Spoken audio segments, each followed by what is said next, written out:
بسم اللہ الرحمن الرحیم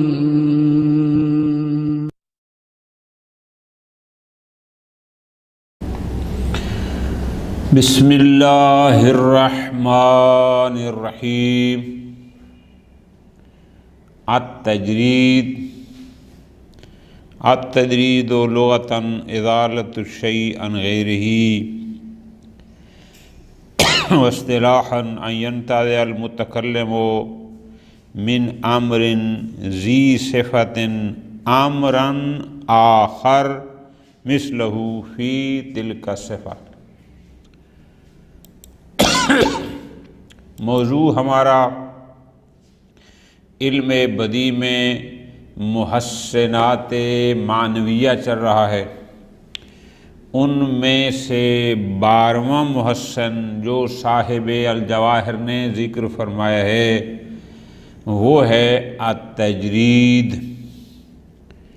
تجرید کا لغوی معنی ہوتا ہے، انہوں نے آسان لکھا ہے، ازالۃ الشیء عن غیرہ، کسی ایک شے کو دوسری شے سے جدا کرنا، زائل کرنا، ہٹا دینا، یعنی غیر سے ایک شے کو دوسری سے جدا کرنا، یہ لغوی معنی ہے۔ ہم بھی کہتے ہیں فلاں چیز کو مجرد عن فلاں، یعنی فلاں چیز سے خالی کر کے، یعنی ہٹا کے، کہ وہ اس کے ساتھ نہ ہو، یہ خیر لغوی معنی۔ لیکن نکتہ سمجھنا ہے، نئی چیز ہے، تھوڑی سی آپ کو توجہ کرنی ہوگی، پھر سمجھ آئے گی۔ علم بدیع کی اصطلاح میں تجرید کا مطلب یہ ہے،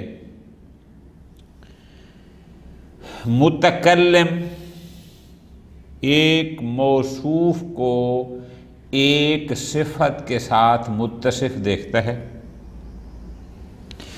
اور پھر اس موصوف سے ایک اور چیز کا انتزاع کرتا ہے کہ یہ دوسرا موصوف بھی اسی پہلے موصوف کی طرح اس صفت میں ہے۔ یہ ابتدائی ہو گیا، ابھی مثال سے سمجھاؤں گا، بات کر جائے گی کہ ایک متکلم دیکھتا ہے کہ فلاں موصوف یا فلاں شے اس صفت کے ساتھ متصف ہے، پھر وہ کیا کرتا ہے، اس پہلے موصوف کے اس صفت کے ساتھ متصف ہونے میں مبالغہ کرنا چاہتا ہے، مبالغہ کہ یہ صفت اس موصوف میں اتنی زیادہ ہے کہ گویا ایک اور موصوف بھی اسی صفت جیسا اسی سے نکل سکتا ہے یا نکلتا ہے۔ مثال دوں گا پھر کر جائے گی، اب ذرا تعریف کو سمجھ ذہن میں رکھ لیں کہ ایک شخص دیکھتا ہے فلاں شے میں یہ صفت پائی گئی اور وہ اب اس میں مبالغہ کرنا چاہتا ہے، بڑھانا چڑھانا چاہتا ہے کہ یہ صفت اس میں کمال صفت ہے۔ اچھا، تو اب وہ اس کے لیے راستہ کیا اختیار کرتا ہے؟ وہ کہتا ہے یہ صفت اس موصوف میں، اس شے میں اتنی زیادہ ہے کہ گویا ایک اور موصوف بھی اسی صفت جیسا موصوف اس سے نکل سکتا ہے یا وہ نکالتا ہے۔ در حقیقت وہ پہلے موصوف کیا میں مبالغہ کرنا چاہتا ہے کہ یہ صفت اس میں اس حد تک موجود ہے۔ اس کو علم بدیع میں تجرید کہتے ہیں۔ ایک موصوف سے ایک اور موصوف کا، ایک صفت سے دوسری صفت کا انتزاع کرنا، نکالنا، ٹھیک ہو گیا؟ لیکن اس کے لیے ضروری ہے کہ ہم اس کو ترتیب کے ساتھ چلیں۔ مثلا الثانی عشر، محسنات معنویہ میں سے 12واں محسن ہے التجرید۔ تجرید کیا ہے؟ التجرید لغتاً، اس کا لغوی معنی ہے ازالۃ الشیء عن غیرہ، کہ ایک شے کو دوسری شے سے زائل کرنا، جدا کرنا، ہٹا دینا، یہ لغوی معنی ہے۔ لیکن واصطلاحاً، لیکن اصطلاح یعنی علم بدیع کی اصطلاح میں تجرید کسے کہتے ہیں؟ اب یہ زبان یاد رکھنے والی چیز ہے، وہ یہ ہے ان ينتزع المتکلم من امر ذی صفت، کہ ایک متکلم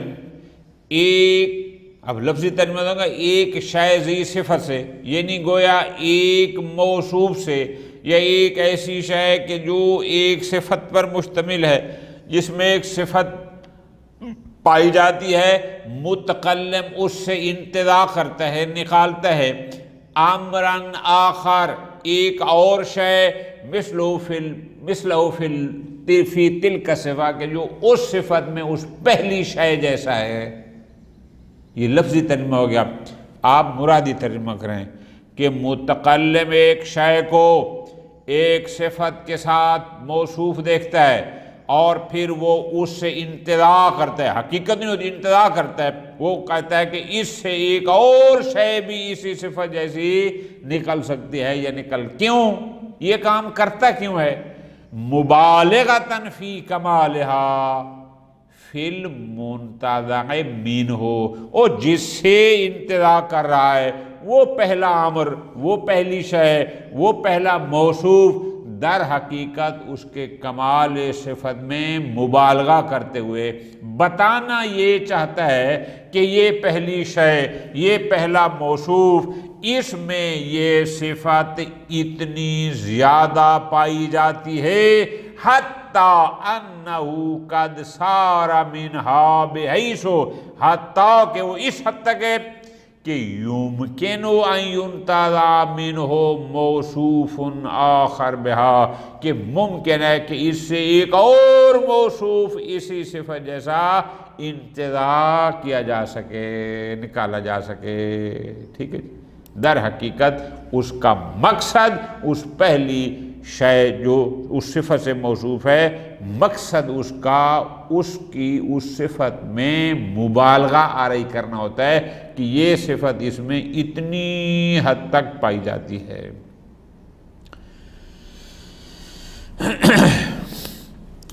وَأَقْسَامُ التَّجْرِيدِ كَثِيرَةٌ، تجرید کی بہت ساری اقسام ہیں۔ انشاءاللہ جب آپ مختصر معنی پڑھیں گے، یہاں تو انہوں نے 2-3 قسمیں لکھی ہیں، وہاں انہوں نے بہت زیادہ اس کی اقسام کو تحریر کیا ہے۔ بہرحال ان میں سے پہلی الف با جیم دال، انہوں نے فقط 4 قسمیں لکھی ہیں، وہاں زیادہ ہیں مختصر معنی میں۔ ما یکون بواسطۃ من التجریدیہ الداخلۃ علی المنتزع منہ، بسا اوقات متکلم اس تجرید کو یوں بیان کرتا ہے کہ منتزع من یعنی وہ پہلا موصوف جو صفت کے ساتھ تھا، اس منتزع من پر ایک من تجریدیہ داخل کرتا ہے، یعنی من لگاتا ہے، جو من تجریدیہ کہلائے گی وہ اس پر لگا دیتا ہے اور اس کے ذریعے اس تجرید کو بیان کرتا ہے۔ لیکن من آئے گی کس پر؟ غور کرنا، الداخلۃ علی المنتزع منہ، یعنی اس پر جس سے انتزاع کیا جا رہا ہے، جس کو میں نے آسان الفاظ میں آپ کو گزارش کیا ہے کہ وہ پہلا موصوف جو حقیقت میں اس صفت سے موصوف ہے، یا وہ پہلی شے ہے۔ کا قولے کا مثلا اگر آپ یوں کہیں لی من فلان صدیق حمیم، فلاں کی جگہ آپ کسی کا نام رکھ دیں، لی من فلان، کہ میرے لیے، من فلان یعنی من علی، علی سے ہے، صدیق ایک اور دوست، حمیم بہت مخلص، بہت اچھا، بہت پیارا، ٹھیک ہو گیا جی؟ قلبی دوست کہتے ہیں۔ لی من فلان، اب یہ جو فلاں جہاں پر آپ جہاں رکھ دیں علی کہ میرے لیے علی سے، اب علی یہ ہو جائے گا موصوف اول، امر اول، شے اول، صدیق حمیم، یہ انتظار کر رہا ہے کہ ایک اور دوست جو قلبی دوست ہے، مخلص ہے، ٹھیک ہو گیا؟ اب ذرا غور کرو، اب اس کے ذریعے تجرید کیا ہے؟ یعنی بالغ من الصداقت حدا، اب یہاں بتانا یہ چاہتا ہے کہ علی و فلاں یعنی جو موصوف اول تھا کہ وہ اس صداقت میں، دوستی میں اس حد تک ہے کہ صح ماہو، کہ اس کے لیے یہ بھی صحیح ہے کہ اگر ہم یہ کہیں کیا کہ ان یستخلص منہ آخر مثلہ فیہا، کہ اس صداقت میں، اس دوستی میں ایک اور اس جیسا بھی نکل سکتا ہے یا نکال لیں، یعنی اتنا مخلص دوست ہے کہ اس جیسا ایک اور اس سے نکل سکتا ہے۔ مقصد کیا تھا؟ مقصد یہ تھا کہ اس امر اول، اس موصوف اول کی صداقت میں کمال مبالغہ کو بیان کرنا، یہ ہے ہمارا محل شاہد۔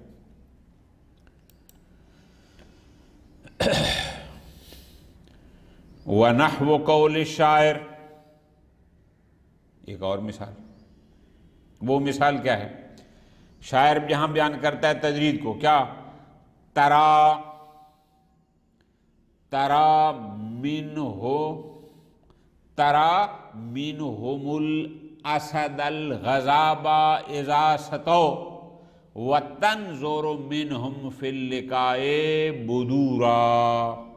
ذرا غور کرنا ہے، ترا منہم، بات کو سمجھنا ہے، ہم پر من لگایا، من تجریدی آ رہا ہے ہم پر، یہ ہم در حقیقت منتوا من ہے، وہ جن کی تعریف کر رہا تھا در حقیقت ان کی اس تعریف میں مبالغہ آرائی کرنا چاہتا ہے۔ اب ذرا ترجمہ سنیں، ترا منہم، آپ دیکھیں گے ان سے، جن کی شان میں قصیدہ لکھا، کیا؟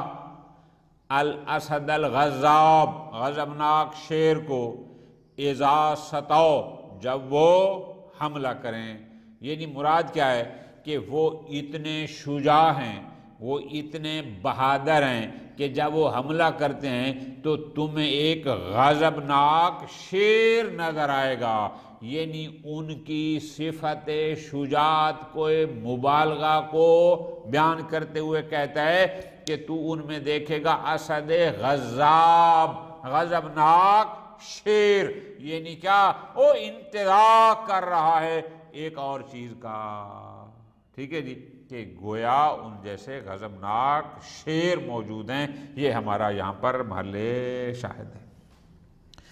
وَتَنظُرُ مِنْهُمْ فِي اللِّقَاءِ، اور تو دیکھے گا منہم، اور انہی سے جن کی وہ تعریف کر رہا ہے، کیا؟ فی اللقاء، ملاقات میں، بدورا، بادر کہتے ہیں 14ویں کے چاند کو، چمکتے چاند، بدور یہ جمع آ جائے گا۔ اب یہاں بھی دیکھو کہ من داخل کیا ہے؟ ہم پر، یعنی وہ منتظر من ہو جائیں گے، اور وہ آگے لا رہا ہے بدور، یعنی در حقیقت ان کی تعریف کر رہا ہے کہ ان کی چمک اتنی ہے کہ اسے 14ویں کے چاند تو دیکھے گا، نظر آئیں گے، یعنی بن سکتے ہیں۔ دوسری قسم تجرید کی، با ما یکونو بواسطۃ الباء التجریدیہ الداخلۃ علی المنتزع منہ، کبھی تجرید یہ ہوتی ہے کہ منتزع من پر، اور اس امر اول پر، موصوف اول پر بائے تجریدیہ، اب پہلا کیا تھا؟ من تجریدیہ کے توسط سے اس نے تجرید بیان کی، دوسرا بھی آ گیا کبھی بائے تجریدیہ داخل کر کے وہ تجرید کو بیان کرتا ہے، بائے تجریدیہ۔ نحو قولہ، مثال یہ ہے، نحو قولہم لَإِن سَأَلْتَ فُلَانًا لَتَسْأَلَنَّ بِهِ الْبَحْرَ، اب لتسألن بہ البحر بائے تجریدیہ. اب ذرا کون لئن سألت فلانا کہ اگر تو نے فلاں سے سوال کیا، ٹھیک ہے جی، لتسألن بہ البحر گویا اس سے تو نے اس کے وسیلہ سے، اس کے توسط سے بحرا یعنی دریا سے، سمندر سے سوال کیا. مقصد کیا ہے؟ بڑا غور کرنا. بات آ رہی ہے بحر کی، سمندر کی. اصل میں بتانا کیا چاہتا ہے؟ اب محل شاہد کو تلاش کرنا ہے. بتانا یہ چاہتا ہے کہ بالغ فی اتصافہ بالسماحہ، کہ متکلم نے اپنے اس ممدوح کی صفت سماحت، سخاوت، بخشش میں مبالغہ کیا ہے کہ وہ اتنا بڑا سخی ہے، اتنا بڑا سخی ہے، حتی انتوى منہ بحرا فیہا، حتیٰ کہ اس نے اس کی سخاوت سے، اس سخاوت میں یعنی سماحت مراد سخاوت بخشش، اس میں باہر سمندر کا انتزاع کیا ہے. یعنی گویا کہ وہ اس جیسے اتنا بڑا سکیا ہے جیسے اسے سمندر نکلتا ہے. مراد کیا؟ انتزاع کیا ہے سمندر کا، سمندر بخشش، جود، سخا، عطا کا. اب یہ ہمارا محل شاہد تھا اس میں کہ اس نے کس چیز کا انتزاع کیا ہے، کون سی چیز میں، اور وہ تھی سخاوت، اور اسے انتزاع کیا بحر کا. در حقیقت وہ موصوف اول یعنی اپنے اس ممدوح کی سخاوت کو بیان کرنا چاہتا تھا. جیم تجرید کی ایک اور قسم بھی ہوتی ہے، وہ کیا ہے؟ ما لا یکون بواسطہ، کہ ایک متکلم موصوف اول سے موصوف ثانی کا انتزاع کرتا ہے، لیکن نہ اس میں من تجریدیہ کو واسطہ بناتا ہے، نہ اس میں بائے تجریدیہ کو، یعنی بغیر کسی واسطہ کے ایک شے سے دوسری شے کا اس صفت کے ساتھ انتزاع کرتا ہے. وہ کیسے؟ ذرا غور. قرآن مجید کی یہ آیت مجیدہ یہ ہے وَإِنَّكَسُوا أَيْمَانَهُمْ مِنْ بَعْدِ عَهْدِهِمْ، اگر وہ عہد و پیمان کرنے کے بعد اپنی قسموں کو توڑ دیں. وَطَعَنُوا فِي دِينِكُمْ، اور تیرے دین کے بارے میں، دین پر تیرے اوپر تانا زنی کریں، یہ باتیں کریں، جو بھی کریں. فَقَاتِلُوا أَئِمَّةَ الْكُفْرِ، بس فَقَاتِلُوا جنگ کرو ائمہ کفر کے ساتھ. اب ذرا غور کرو. غور کیا ہے؟ یہاں پر نہ کوئی من تجریدی آئی ہے، نہ کو بائے تجریدی آئی ہے، لیکن ائمۃ الکفر اس کا انتزاع کیا گیا ہے کس سے؟ جو لوگ عہد و پیمان کے بعد قسمیں توڑ دیتے ہیں، جو لوگ تیرے دین میں تانا زنی کرتے ہیں، اس سے انتزاع کیا گیا ہے. گویا کہ یہ ائمہ کفر ہیں اور یہ ائمہ کفر کر دو، یعنی اب ائمہ کفر کا ان سے انتزاع کیا جب کہ اس میں کوئی حرف تجریدی بھی استعمال نہیں ہوا.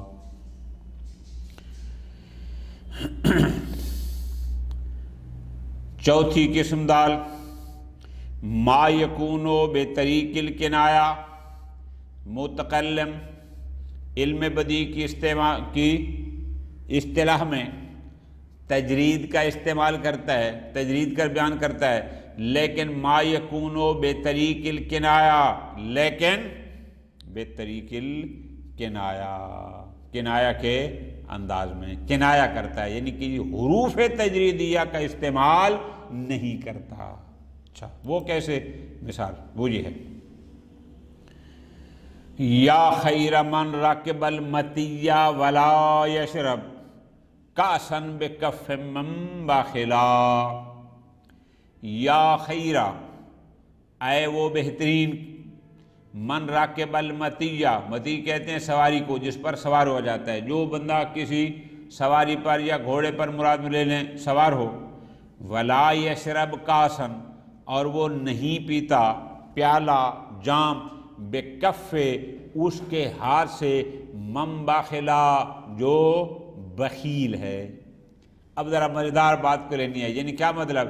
یعنی ظاہری معنی تو یہ ہے کہ جو ایک گھوڑے پر یا سواری پر سوار ہوتا ہے اور وہ بخیل کے ہاتھ سے جام نہیں پیتا۔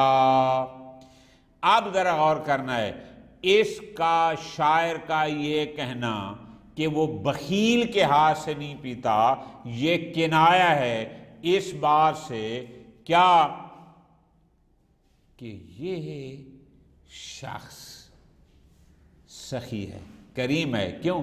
وہ تو بخیل کے ہاتھ سے پیالہ بھی نہیں پیتا، پانی بھی نہیں پیتا جس کو ہم کہتے ہیں۔ تو جو بخیل کے ہاتھ سے نہیں پیتا، اس کا مطلب ہے پھر وہ سخی کے ہاتھ سے پیتا ہوگا۔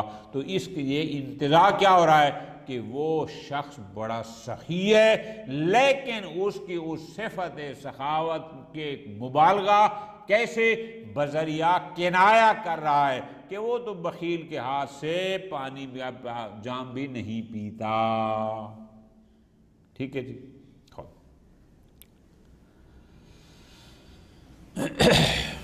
الثالث عشر، محسنات معنویہ میں 13ویں نمبر پر المشاکلہ۔ المشاکلہ، خوب، یہ مشاکلہ کیا ہے؟ مشابہہ، ایک شخص، ایک متکلم ایک شے کو، پوری توجہ، بہت مزہ آئے گا اس میں، ایک متکلم ایک شے کو بیان کر رہا ہے، لیکن اس کے لیے وہ لفظ استعمال نہیں کر رہا جو کرنا چاہیے تھا، بلکہ اس کی جگہ ایک اور لفظ استعمال کر رہا ہے، اس لیے کہ یہ لفظ اس سے پہلے اس کے ساتھ استعمال ہو رہا ہے۔ ذرا غور کرو، یہ باتیں ایک دفعہ نہیں سینکڑوں بار گزارش کی جا چکی ہیں کہ الفاظ معانی کو بیان کرنے کا آلہ ہوتے ہیں۔ دیکھو جی، مجھے لگی ہے پیاس، مجھے پیاس بجھانے کے لیے ایک مائع چیز چاہیے، تو میں کہتا ہوں پانی پلاؤ۔ یہ لفظ پانی آلہ ہے اس معنی کو آپ تک پہنچانے کے لیے جو میں آپ تک پہنچانا چاہتا ہوں۔ تو معانی کے لیے مختلف الفاظ موجود ہیں، ٹھیک ہے جی۔ کپڑا سینا ہو تو آپ کہتے ہیں سلائی، پینا ہو تو آپ اس کے لیے استعمال کرتے ہیں لفظ پینا، کھانا ہو تو اس کے لیے اور الی آخر مختلف معنی کے مختلف الفاظ ہیں۔ لیکن مشاکلہ کیا ہے؟ ذرا غور کرنا ہے کہ ایک شے متکلم ذکر کرتا ہے، لیکن اس کے لیے جو لفظ ہونا چاہیے وہ لفظ استعمال نہیں کرتا، بلکہ کوئی اور لفظ استعمال کرتا ہے۔ کیوں؟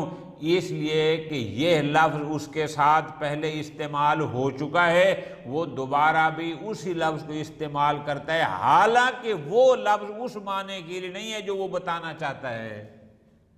اس کو کہتے ہیں مشاکلہ، یعنی یا مشابہہ، کہ جیسا لفظ استعمال ہوا ہے ویسا ہی لفظ استعمال کرنا، حالانکہ وہ لفظ اس معنی کے لیے نہیں ہے جو یہ بیان کرنا چاہتا ہے۔ اس کو کہتے ہیں مشاکلہ، اور اس کی مثال ہم سب سے پہلے قرآن مجید سے لیتے ہیں۔ مشاکلہ 13واں محسن معنوی ہے مشاکلہ۔ مشاکلہ کیا ہے؟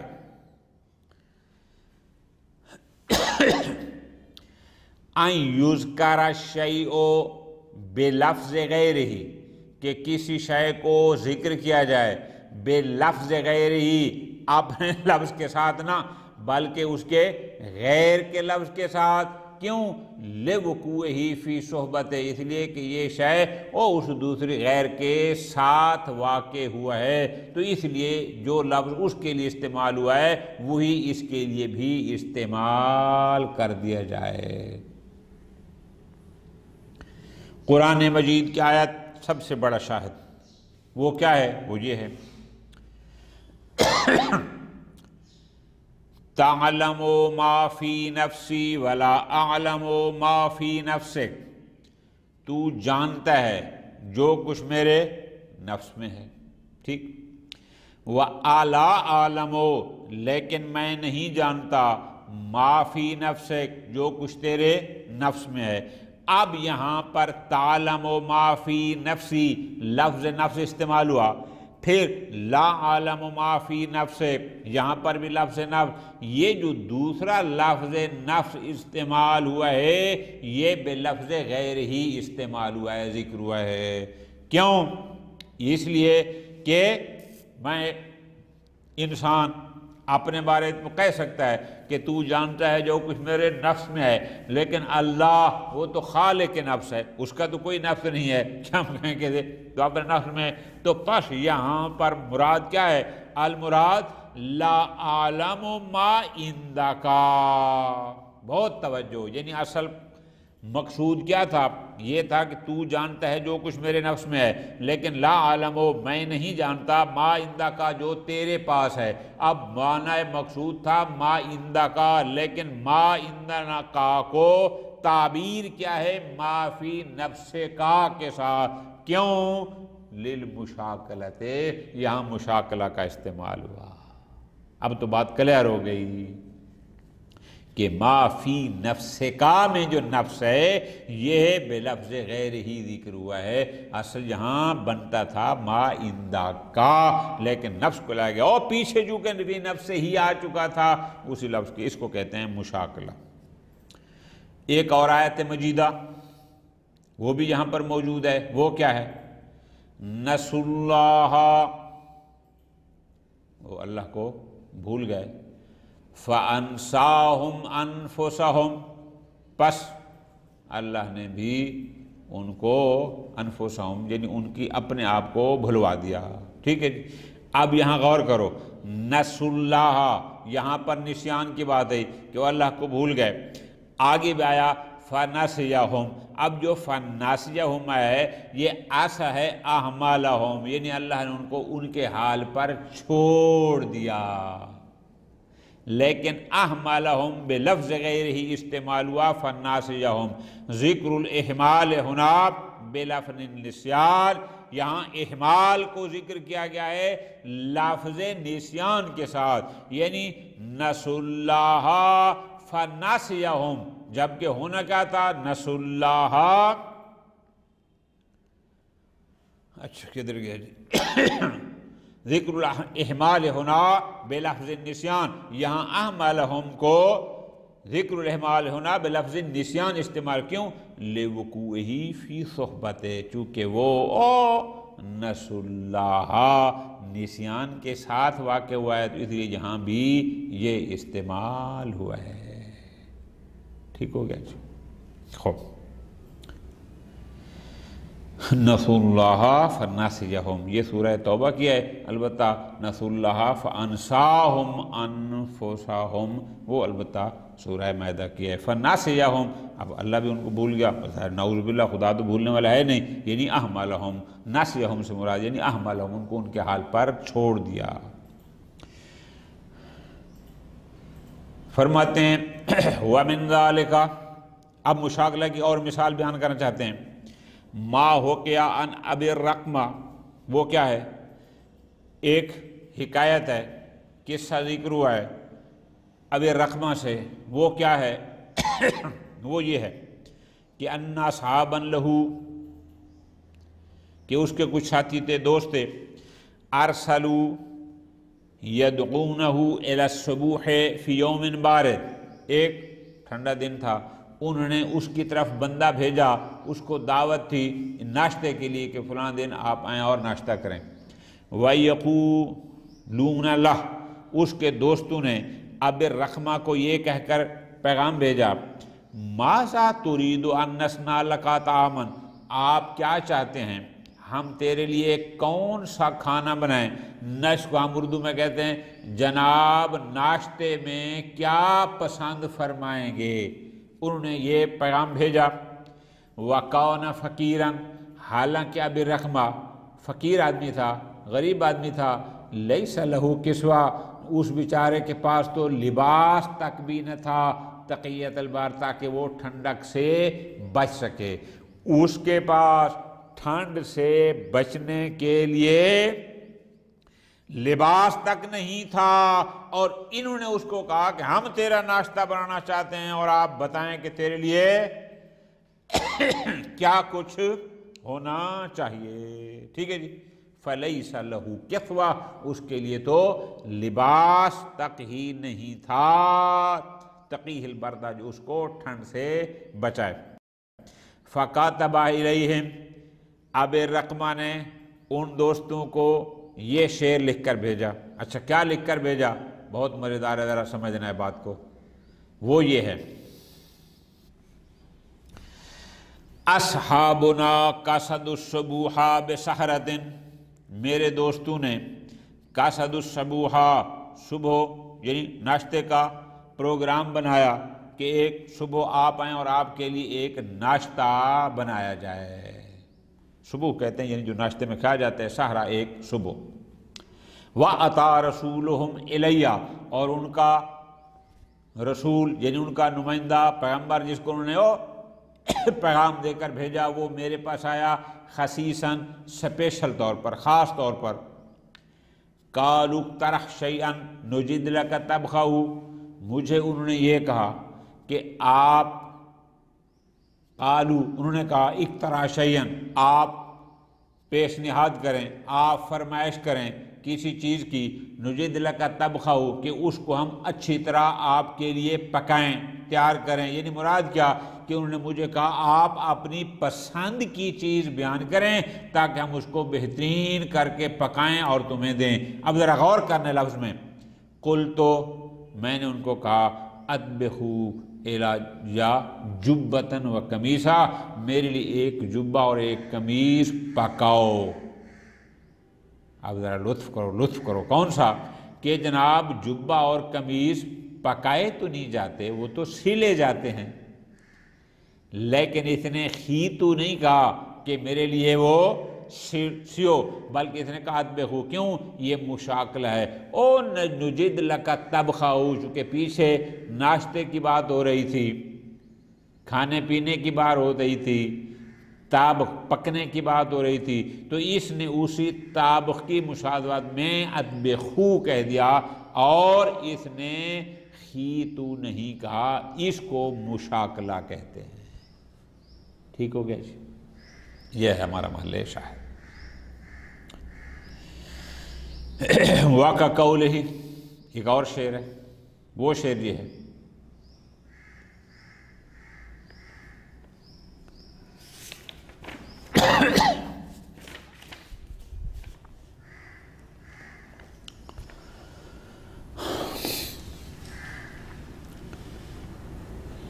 من مبلغ افنا یعرب کلہا، اگر ابلاغ سے لیں گے باب افعال سے تو مبلغ، ابلاغ کرنا، بات پہنچانا، اور اگر تبلیغ سے لیں گے بلغ یبلغ ہو تو پھر مبلغ بن جائے گا۔ بہرحال من کون ہے، مبلغ جو پہنچانے والا ہو یا مبلغ جو ابلاغ کرنے والا ہو، افنا یعرب، یعرب در حقیقت اس پہلے شخص کا نام ہے جس نے عربی میں گفتگو کی تھی، اس کو یعرب کہتے ہیں۔ ٹھیک ہے جی؟ افنا یعنی نسلیں، کون ہے جو یعرب کی نسلوں تک، سب تک یہ بات پہنچائے؟ کون سی بات پہنچائے؟ کہ انی بنیت الجارہ، کہ میں نے پڑوسی بنایا، قبل المنزل، منزل گھر بنانے سے پہلے۔ اب یہاں مشاکلہ کیا ہے کہ جناب الجار، پڑوسی، اس کا انتخاب کیا جاتا ہے، بنایا نہیں جاتا، لیکن اس نے بنائے تو کہا ہے کہ میں نے بنایا، کیوں؟ چونکہ بات ہو رہی تھی گھر کی، بات ہو رہی تھی منزل کی، تو منزل تو ہمیشہ بنایا جاتی ہے، بنائی جاتی ہے۔ اب چونکہ منزل گھر بنایا جاتا ہے، اور اس کی بات بھی ہو رہی تھی وہ منزل کے ساتھ اس کے پڑوس میں، لہذا اس نے جار کے لیے بھی اخترتو کی بجائے بنائے تو استعمال کیا ہے، یہ ہے مشاکلہ۔ واقع قول ہی، اچھا ایک اور شعر وہ یہ ہے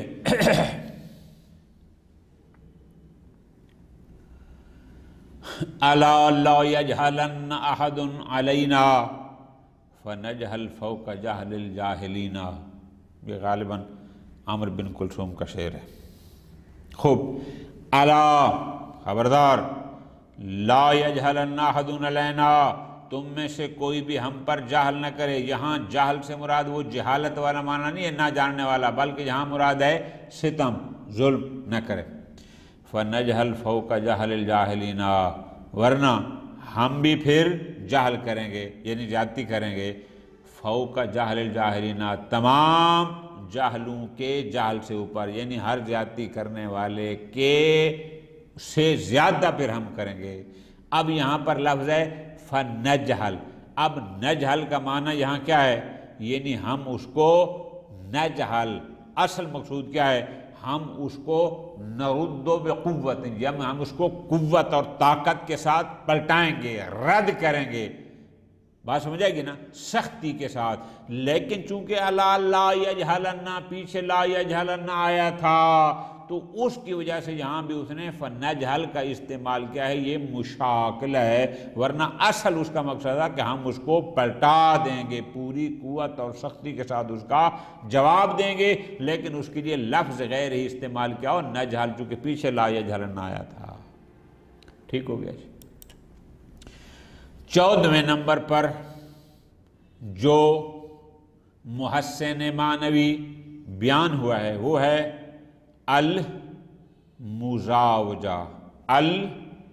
المزاوجہ، یہ مزاوجہ کیا ہے؟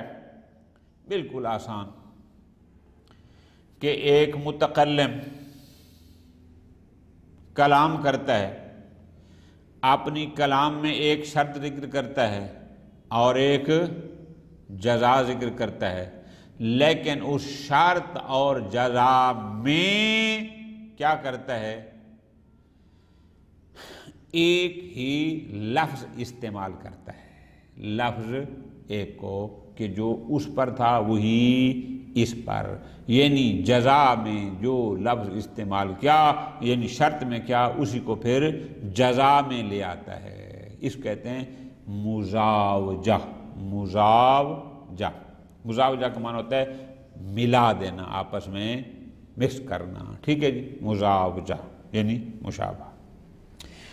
ان یزاوج المتکلم بین معنیین فی الشرط والجزا، کہ متکلم اپنے ایک جملہ ہوتا ہے جس میں ایک شرط ہوتی ہے اور ایک جزا، اس شرط اور جزا میں دو معنوں کو آپس میں ملا دیتا ہے۔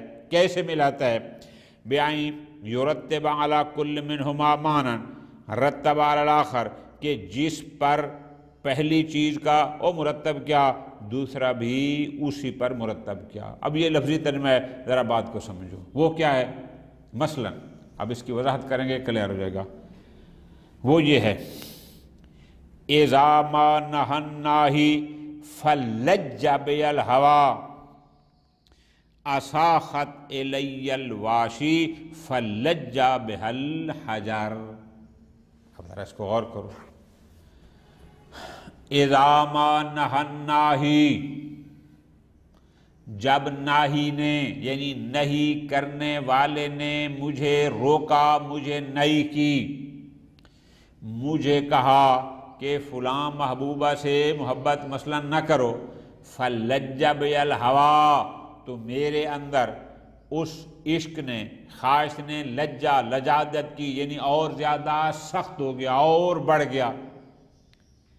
ٹھیک ہے جی، اب ذرا غور کرو کہ ناہی کی نہیں، روکنے والے کی نہیں، یہ ہوگی شرط۔ اذا ما نہى الناہی، جب ناہی نے مجھے اس سے محبت سے روکا، جزا کیا ہے؟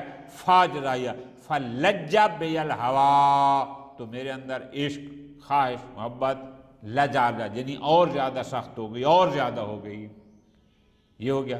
اب دوسرا جملہ، اساخت الالواشی، جب اس نے، میری محبوبہ نے، نمام چغل خور، کل بھی لفظ واشی آیا تھا، اس کی باتوں کی طرف توجہ کی، اس کی باتیں توجہ سے سنی، فلج بہا الحجر، تو اس سے حاجر نے، دوری نے لجاجت کی، یعنی دوری اور زیادہ سخت ہو گئی۔ اب ناہی کی نہیں پر عشق نے، محبت نے لجاجت کی، اور چغل خور کی باتوں پر توجہ دینے سے حاجر یعنی دوری نے، یا ہجر دوری نے لجاجت کی۔ اب ذرا غور کرو، اب شاعر نے کیا کیا فرماتے ہیں، زاوج بین کدھر گیا، زاوج بین النہی والاساغۃ فی الشرط، اب اس نے کیا کیا، نہی اور اساغہ،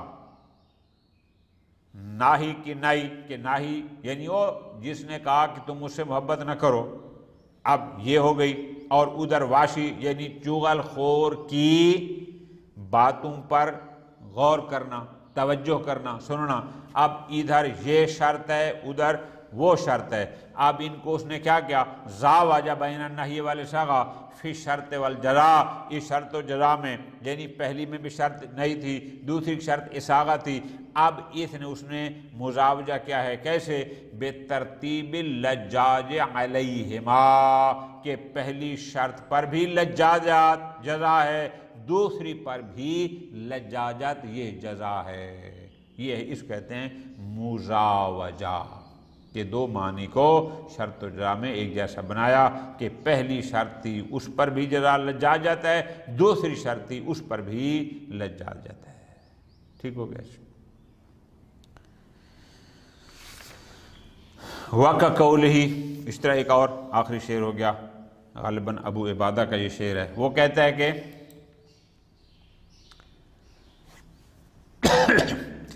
اِذَا احْتَرَبَتْ يَوْمًا فَفَاضَتْ دِمَاؤُهَا تَذَكَّرَتِ الْقُرْبَى فَفَاضَتْ دُمُوعُهَا۔ اِذَا احْتَرَبَتْ، احتراب یعنی تحارب، جنگ کرنا، لڑنا جھگڑنا۔ اِذَا احْتَرَبَتْ يَوْمًا، پس جس دن، وہ جو بھی قبیلے والے تھے، جب انہوں نے تحارب کیا، جنگ لڑی آپس میں، ففاضت دماؤہا، تو ان کے خون، فاضت فیض یعنی بہہ گئے، زیادہ ہو گئے، تذکرت القربا، قریبیوں کو، رشتہ داروں کو یاد کیا، ففاضت دموعہا، تو پھر ان کے آنسو جاری ہو گئے، بہہ گئے۔ اب ذرا غور کرو، جب جنگ لڑی تو فاضت دماؤہا، ان کے خون جاری ہوئے۔ اب یعنی جنگ پر بھی جزا کیا ہے، فاضت دماؤہا، خونوں کا بہنا، اور اپنوں کو یاد کیا تو اس کی جواب یہ ہے ففاضت دموعہا، یعنی آنسو جاری ہو گئے۔ اب ذرا غور کرو، زاوج بین الاحتراب، کہ شاعر نے احتراب یعنی تحارب، و بین تذکر القربا، اور دوسرے جملے میں شرط کیا تھی، تذکر القربا یعنی قریبیوں کو یاد کرنا۔ اب ان دونوں کے درمیان مزاوجت کیا ہے، شرط اور جزا میں، کیسے، بترتیب الفیض علیہا، کہ دونوں کی جزا فیض ہے، یعنی جنگ ہوئی تو خون جاری ہوئے، اپنوں کو یاد کیا تو آنسو جاری ہوئے، اس جزا میں، اور یعنی پہلے کی جزا بھی فیض، دوسرے کی جزا بھی فیض، صرف وہاں پر ہے خون جاری ہوئے اور جہاں پر ہے کہ آنسو جاری ہوئے۔ وصلی اللہ علی محمد وآل محمد۔